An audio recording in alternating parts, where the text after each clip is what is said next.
Hello friends, welcome back biology. तो पिछले chapter में हम कंप्लीट कर चुके थे, सेल के बारे में पढ़ चुके थे और उसके स्पेस, नंबर, साइज, ये सब हम पढ़ चुके थे, multicellular and unicellular. Okay, तो अब हम आते हैं basic structure of cell.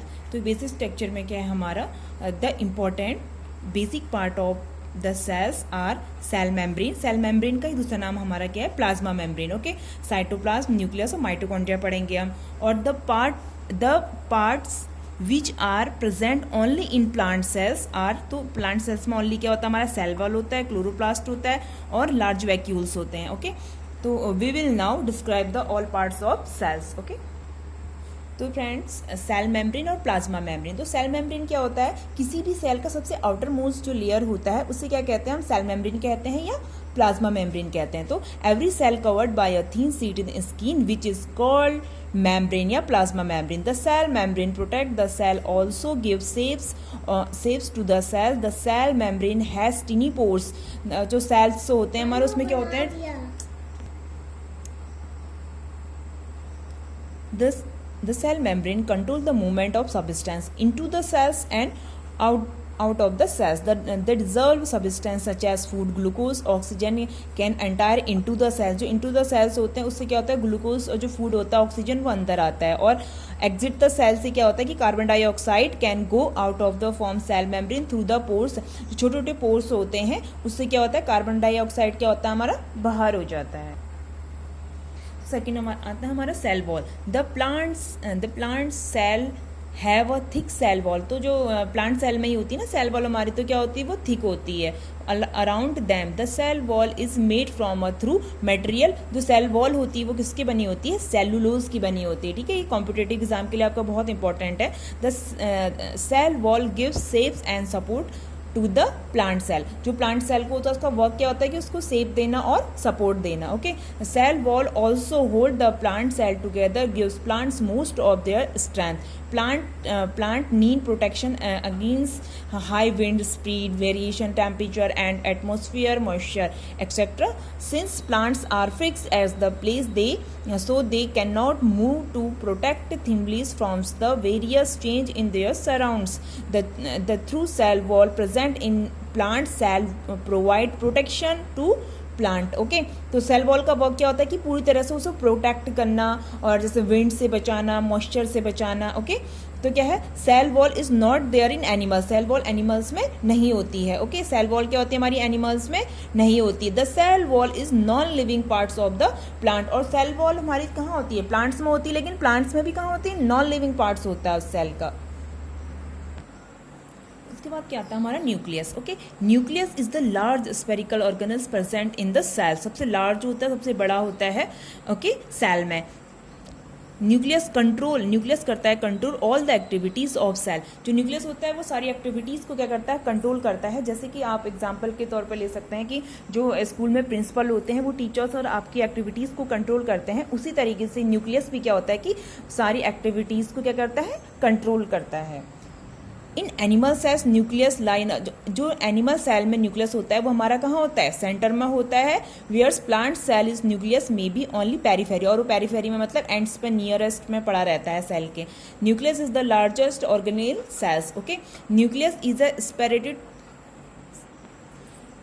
Red blood cell. Do you know red blood cells do not have nucleus. की जो रेड ब्लड सेल्स होती हैं उसमें कोई भी न्यूक्लियस नहीं होता है। ओके, तो nucleus is the separated from the cytoplasm by a membrane called nuclear membrane. The nuclear membrane has tiny pores for the exchange material with cytoplasm. The nuclear membrane is filled with a dense nucleoplasm. Okay, तो क्या होता है कि ये जो हमारा nucleus होता है वो साइटोप्लाज्म होता है, उसमें क्या होता है, छोटे छोटे पोर्स होते हैं, क्यों, वो कुछ मटेरियल एक्सचेंज करने के लिए। ओके, तो उसे क्या कहते हैं हम, न्यूक्लियोप्लाज्म कहते हैं। फिल्ड होता है डेंस न्यूक्लियोप्लाज्म। न्यूक्लियोप्लाज्म में contain in टिनी round structure is called nucleus.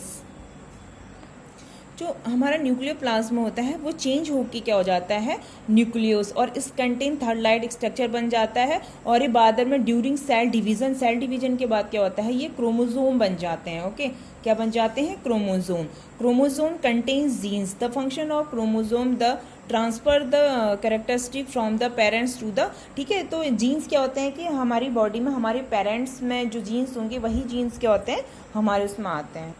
तो आप इस सेल न्यूक्लियस का स्ट्रक्चर दे सकते हैं कि ये न्यूक्लियस इन्वेलोप है, बीच में क्या है न्यूक्लियोस है हमारा, ओके। और ये क्या है क्रोमेटिन फाइबर, क्रोमेटिन फाइबर बाद में क्या बन जाते हैं हमारे क्रोमोसोम बन जाते हैं। और ये क्या हमारे एंडोप्लाज्मिक रेक्टिकुलम,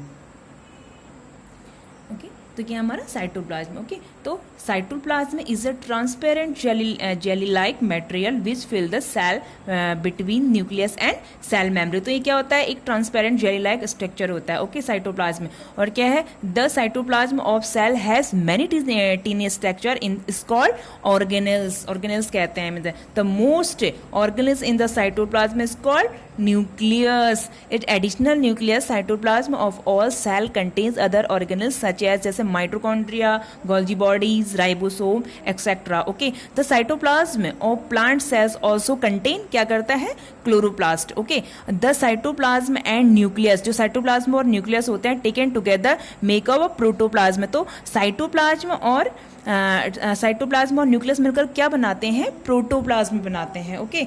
उसके बाद आता है हमारा सेल ऑर्गेनेल्स। तो उसके बाद क्या आता है हमारा endoplasmic reticulum, okay. Endoplasmic reticulum is a irregular network to tubular structure that interconnected with each other and bonded by a membrane, okay। membrane से लगा रहता है ये।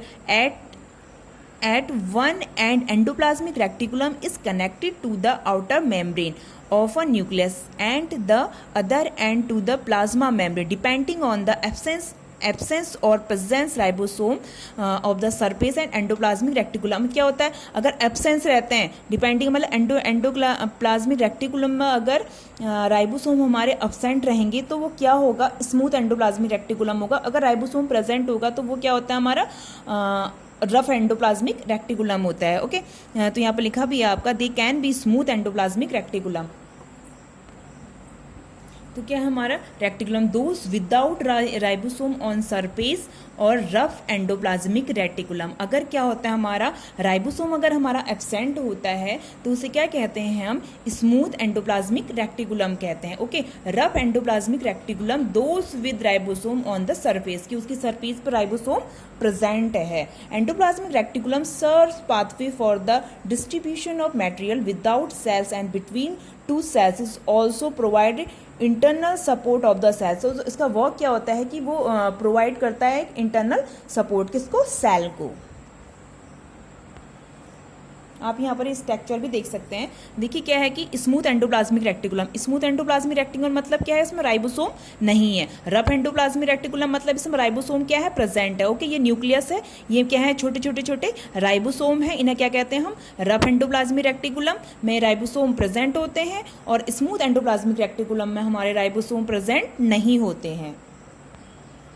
राइबोसोम क्या होते हैं हमारे, राइबोसोम जो होते हैं वो क्या कहते हैं, अटैच रहते हैं, किसके सरफेस से, एंडोप्लाज्मिक रेटिकुलम के सरफेस से अटैच रहते हैं, ओके।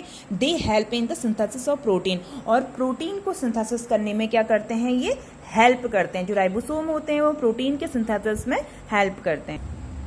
आफ्टर दैट क्या आता है हमारा माइटोकॉन्ड्रिया। माइटोकॉन्ड्रिया को क्या कहते हैं हम, पावर हाउस भी कहते हैं, okay. Mitochondria are the tiny rod shaped and spherical organs which are found in the all the cell, ठीक है, all the cell. Mitochondria provide energy for all the activities of cell. पूरी active मतलब क्या कहते हैं, जितनी भी activities होती हैं सेल के अंदर उसको जो एनर्जी देता है वो कौन देता है, माइटोकॉन्ड्रिया देता है, okay. This is also called power house of the cells, इसे power house of the cells कहते हैं। The energy is provide by the process respiration in which food, जब वो खाना बनाते हैं प्लांट तब भी क्या कहते हैं, रेस्पिरेशन करने के बाद कि हमारा ग्लूकोज बनता है, is broken down the by oxygen. Thus mitochondria use glucose and oxygen को यूज करता है, ग्लूकोज और ऑक्सीजन को, टू प्रोड्यूस एनर्जी देने के लिए, ओके। ओके, तो ये माइटोकॉन्ड्रिया का स्ट्रक्चर है। तो माइटोकॉन्ड्रिया के स्ट्रक्चर में क्या है हमारा, ये हमारा क्या है, इनर मेम्ब्रेन है, बीच वाली क्या है, इंटर मेम्ब्रेन, ओके। और ये मैट्रिक्स पड़ा हुआ है अंदर, और इससे क्या जुड़े हैं हमारे क्रिस्टी जुड़े हुए हैं, और इसे क्या कहते हैं हम, आउटर मेम्ब्रेन कहते हैं। अगर आप बायोलॉजी में क्या, आप मेन अगर डायग्राम बनाते हैं, डायग्राम में आप सब शो कर देते हैं तो आपको इससे क्या होता है, बहुत अच्छे मार्क्स मिलते हैं और लर्न भी आपको ईजी हो जाता है।